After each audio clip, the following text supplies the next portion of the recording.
Installing N-Bent Raychem JBS-100. The N-Bent Raychem JBS-100 is a power connection kit for a single heat tracing cable. First, allow about 24 inches, 600 millimeters of heating cable for installation. Cut the heating cable end at about 45 degrees. Apply lubricant for easier insertion into the stand. Push 18 inches, 450 millimeters of heating cable through the stand.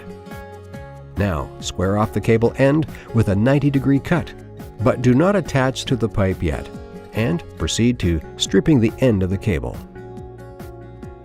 When stripping Raychem self-regulating heating cables, you should be aware that conventional cable stripping techniques are not appropriate. Let's look at a correct way to strip a self-regulating heating cable. Before stripping the cable, refer to the kit installation instructions for the exact length of each cut. When stripping the Raychem self-regulating cables, use the Raychem SR stripping tool or utility knife.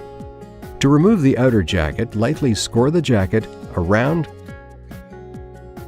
and down, being careful not to cut too deep into the braid. Bend the heating cable to break the jacket at the score and peel it off. Then take an awl tool or a pointed screwdriver, make a small window in the braid, and bend the cable. Work around the cable and open enough of the braid to pull the cable out. Bend the braid back out of the way and lightly score the inner jacket around and down to peel off the inner jacket. For XTV-CT cable, remove the exposed black fibers of the heating element, cutting them flush with the inner jacket. Then, remove the spacer between the bus wires and trim even with the jacket.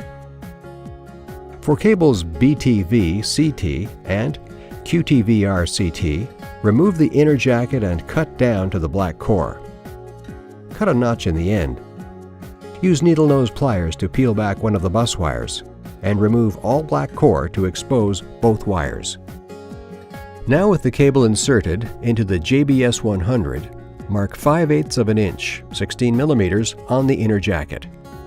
Retwist and straighten wires. Insert them into the core sealer guide tubes and push core sealer onto the heating cable to the mark made previously. Now remove the guide tubes. Slip green-yellow tube onto the braid. Trim bus wires and braid leaving 1/2 inch, 13 millimeters protruding out. Pull the heating cable back into the stand so that 1 inch, 25 millimeters is exposed. When fastening the stand to the pipe, use the appropriate number of straps indicated in the installation instructions. Be careful to run the pipe strap under the heating cable to prevent cable damage. A small pipe adapter can be used for 1 inch 25 millimeter pipes or smaller. This prevents the cable from being crushed by the stand. Next, be sure to tighten the box completely onto the stand so that the grommets seal properly. And install the cable tie so the box will not rotate. Conduct an insulation resistance test of the cable to ensure it was not damaged during the installation, and record the results. Next, to connect the bus wires and braids to the terminal blocks firmly, insert a flat blade screwdriver into the square hole to open the spring. The screwdriver will lock into place, allowing you to move your hand and insert the wire into the round hole. Then remove the screwdriver to clamp the wire. Use the same procedures to install the power wires into the terminal blocks. If you have a connection kit with a signal light, simply plug in the light module into the terminal blocks before installing the lid. Finally, stow the wire into the enclosure and fasten the lid in place. Finish by taping the service loop to the pipe to complete your installation of JBS-100. Depending on the wiring methods for your region, please use the appropriate conduit or power cable. The JBS-100 can be installed in different directions.